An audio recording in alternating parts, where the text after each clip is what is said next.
I'm Alan Weiss, and this is The Writing on the Wall.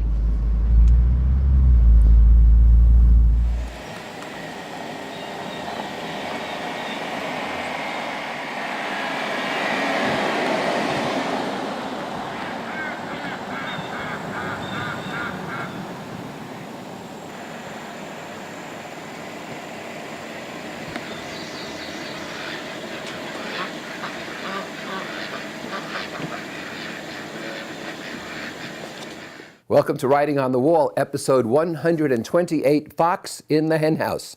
Some of you will not like this. Those of you who didn't like 2 episodes ago and had to go to a safe zone might want to retreat there. This episode is about Megyn Kelly.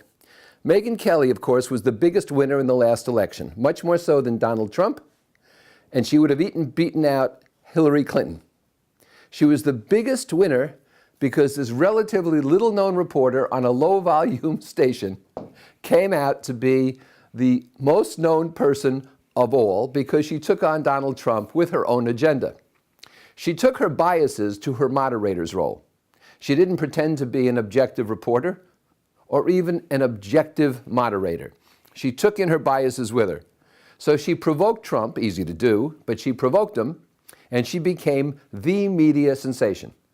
Actually detracted attention from Hillary Clinton, added luster to Trump.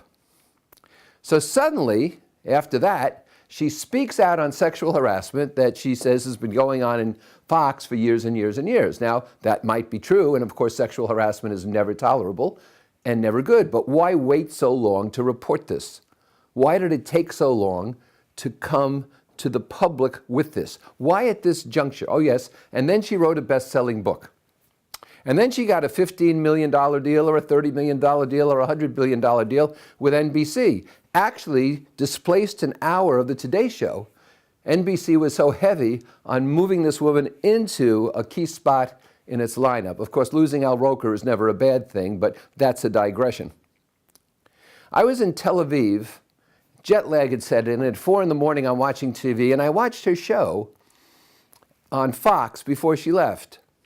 She constantly interrupts guests, constantly speaks over guests like Chris Matthews does. There's no interest in hearing what the guest actually has to say. It's all about her. You know, enough about me, what do you think about me? She has clear biases in all of her comments. She's not trying to establish any kind of objective dialogue. And she constantly says, you know, constantly uses space fillers, you know? I find her to be a lightweight, and she was elevated by a heavyweight, the election, like a remora who accompanies a shark, cleans the shark's teeth, and the shark allows it to exist because it serves a role. So the remora is safe even with a shark.